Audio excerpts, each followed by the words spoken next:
बिस्मिल्लाहिर्रहमानिर्रहीम। मोहतरम मुकर्रम नाज़रीन व सामीन किराम,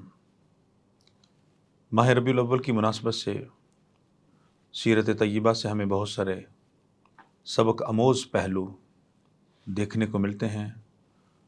और हमारा मकसद भी यह है कि हम उन पहलुओं को आपके सामने रखें ताकि सीरत तय्यबा के मुताबिक हमारे बच्चे, हमारे नौजवान और हमारी पूरी की पूरी कौम वो गौर व फ़िक्र करें और इन सीरत के पहलुओं को अपने अमल का हिस्सा बनाए। नाज़रीन किराम, तरबियत एक ऐसी चीज़ है कि जिसकी मौजूदा इंतहाई शदीद ज़रूरत है कि अपने बच्चों की तरबियत की जाए, नस्ल नौ की तरबियत की जाए। और तरबियत के लफ्ज़ में महब्बत का लफ्ज़ है, अखलाक का लफ्ज़ है। उतनी देर तक तरबियत मुकम्मल नहीं हो पाती जब तक कि नबी अकरम सल्लल्लाहु अलैहि वसल्लम के उसवा हसना के मुताबिक, आप सल्लल्लाहु अलैहि वसल्लम की तालीमात के मुताबिक और आपके अमली नमूना के मुताबिक वो उसूल और वो सुनहरी बातें और वो ज़री किस्म के अक़वाल उनका मुताला न किया जाए और उनको पढ़ा न जाए। नबी अकरम सल्लल्लाहु अलैहि वसल्लम के मुतल्लिक़ सैयदना अनस इब्न मालिक जो खादिम रसूल हैं, वो बयान करते हैं कि मैंने 10 साल खिदमत की, लेकिन मुझे आपने कभी उफ़ तक भी नहीं कहा। कभी ये नहीं कहा कि बेटा ये काम तुमने क्यों किया और क्यों नहीं किया, अगर नहीं किया तो इसकी क्या वजह है। बल्कि अल्लाह के रसूल सल्लल्लाहु अलैहि वसल्लम ने इसके बरक्स महब्बत के साथ, शफ़क़त के साथ, जो आसन तरीके के साथ गलती थी उसका इज़ाला कर दिया। सैयदना अनस इब्न मालिक रज़ियल्लाहु अन्हु ही बयान करते हैं कि आप सल्लल्लाहु अलैहि वसल्लम मदीना रसूल की गलियों में निकलते, बाज़ार में निकलते, आप बच्चों से सलाम करते। ये है तरबियत। अल्लाह के रसूल सल्लल्लाहु अलैहि वसल्लम ने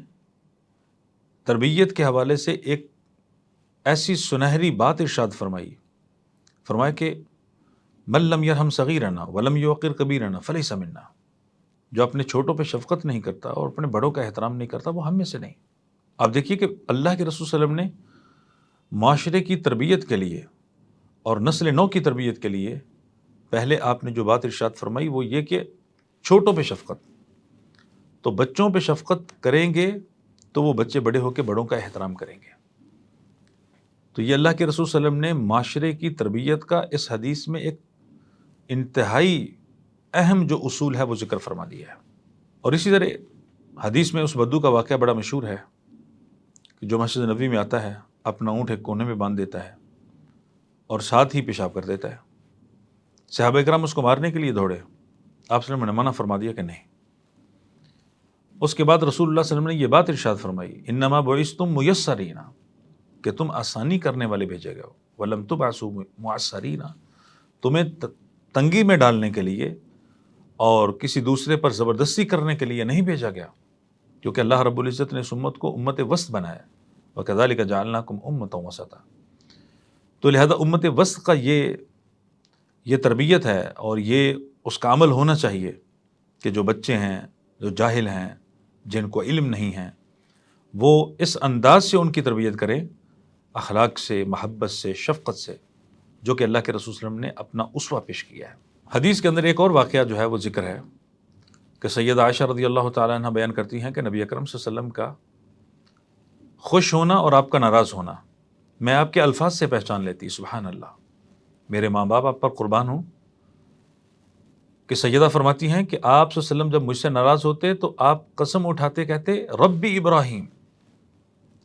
और जब आप खुश होते तो आप कहते रब्बी मोहम्मद। तो मैं इन अल्फाज से ही पहचान लेती कि इब्राहीम अलैहिस्सलाम के रब की कसम और मोहम्मद के रब की कसम सल्लल्लाहु अलैहि वसल्लम, मैं पहचान लेती कि आप कब खुश हैं और कब नाराज़ हैं। नबी अकरम सल्लल्लाहु अलैहि वसल्लम जब नाराज़ होते तो आप अपनी ज़ुबान अक़दस से बदअख़लाक़ी का मुज़ाहरा न फरमाते, आप अलैहिस्सलातु वस्सलाम बुरा भला न कहते, बल्कि आप सल्लल्लाहु अलैहि वसल्लम के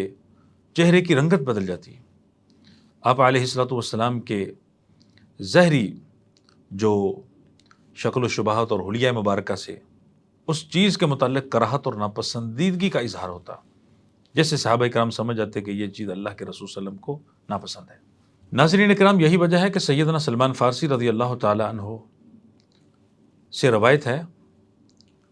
وہ کہتے ہیں کہ مشرکین یہ تانا دیا کرتے تھے اور مذاق اڑایا کرتے تھے اور ہمیں کہا کرتے تھے کہ تمہارے نبی کیسے نبی ہیں کہ جنہوں نے تعلیم و تربیت کے لیے یہاں تک بھی بتا دیا ہے کہ تم نے واش روم کیسے جانا ہے، واش روم جانے کا طریقہ کیا ہے، یعنی داخل ہوتے وقت اور پھر دعا پڑھنا اور اپنا پاؤں رکھنا اور پھر نکلتے وقت، اور یہ ساری کی ساری تعلیم۔ واش روم کا مطلب ایک انسان جب اس کے متعلق سنتا ہے تو وہ فوراً یہ اس کے ذہن میں بات آتی ہے کہ اتنا نبی ہو کر واش روم جیسے ایک قضائے حاجت جیسے عمل کے ادب بھی بتا رہا ہے۔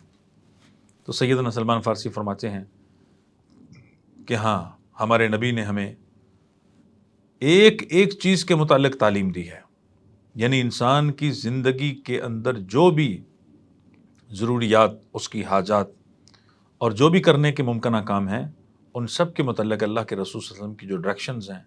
جو تعلیمات ہیں، وہ واضح طور پہ موجود ہیں۔ اسی طرح قضاء حاجت بھی اس میں شامل ہے۔ نبی اکرم صلی اللہ علیہ وسلم نے، سنن ابن ماجہ کی روایت ہے، آپ نے امت کو مخاطب کرتے ہوئے فرمایا کہ میری امت انما انا لکم مثل الوالد لولدہ، کہ میری مثال تو ایسے ہے جیسے کہ ایک باپ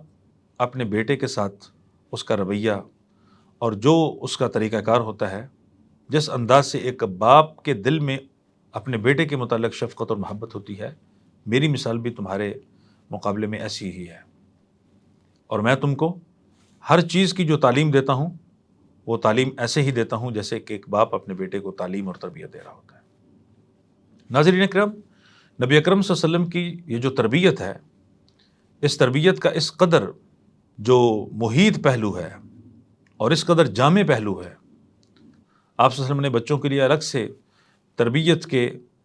جو مثالیں ہیں، تربیت کے جو اصول ہیں، آپ صلی اللہ علیہ وسلم نے ان کو واضح کیا۔ خواتین کے لیے الگ سے کہ کوئی عورت جو ہے وہ بے پردہ اپنے گھر سے باہر نہ نکلے، بے وجہ اپنے گھر سے باہر نہ نکلے، اسی طرح راستے کی ایک سائڈ پہ ہو کے چلے، نظروں کو جھکا کے چلے۔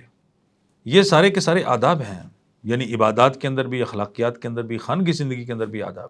اس طرح نبی صلی اللہ علیہ وسلم نے تاجروں کو بھی تعلیم و تربیت کے اصول بتائے۔ ایک حدیث میں اللہ کے رسول صلی اللہ علیہ وسلم نے، صحیح مسلم کی روایت ہے، آپ مدینے کے بازار میں نکلتے ہیں، دیکھتے ہیں کہ ایک شخص جو ہے وہ گندم کا ایک ڈھیر لگا کے بیٹھا ہوا ہے بیچنے کے لیے۔ آپ صلی اللہ علیہ وسلم اپنا دست مبارک اس کے اندر ڈالتے ہیں، دیکھتے ہیں کہ اوپر سے جو گندم ہے وہ خشک ہے، لیکن اندر سے جو اس کا غلہ ہے وہ گیلا ہے۔ تو آپ نے فرمایا کہ یہ کیا ہے؟ تو اس نے کہا اللہ کے رسول، رات اصل میں بارش ہوئی تھی اور بارش پڑنے کی وجہ سے گندم کا جو نیچے والا حصہ ہے وہ گیلا ہے، اور ہوا لگنے کی وجہ سے اوپر والے جو دانے ہیں یا اوپر والا جو غلہ ہے وہ خشک ہو چکا ہے۔ تو رسول اللہ صلی اللہ علیہ وسلم نے اسی موقع پر تربیت فرمائی۔ آپ صلی اللہ علیہ وسلم نے اسے مخاطب کرتے ہوئے فرمایا کہ من غش فلیس منا، جو ملاوٹ کرتا ہے وہ ہم میں سے نہیں ہے۔ تو اس لیے ناظرین کرام، ہمیں سیرت طیبہ کے اس پہلو کو اپنی زندگی میں لانے کی فکر کرنی چاہیے اور کوشش کرنی چاہیے، تاکہ اس ڈگر پر، اس لائن پر اور ان ڈائریکشنز پر چل کر ہم، ہمارے بچے اور ہمارے بڑے اور پورے کا پورا معاشرہ اور ہماری سوسائٹی اور ہماری قوم جو ہے وہ تعلیم کے ساتھ ساتھ تربیت پا کر وہ اپنی زندگی کو تبدیل کر سکیں، اور اس میں اجر بھی ہے اور اس کے اندر اللہ کی رضا بھی ہے اور رسول اللہ علیہ وسلم کی اطاعت بھی ہے، یہ سنت بھی ہے، اور انسان کی دنیا کی زندگی اس سے بہتر اور آسان بھی ہو جاتی ہے۔ اللہ کریم سے دعا ہے کہ اللہ تعالی ہم سب کو سیرت طیبہ سے تربیت کے جو پہلو ہیں انہیں اپنانے کی اور انہیں آگے ڈیلیور کرنے کی، ان کو آگے جو ہے امت تک پہنچانے کی فکر اور ہمت نصیب فرمائے، آمین یا رب العالمین۔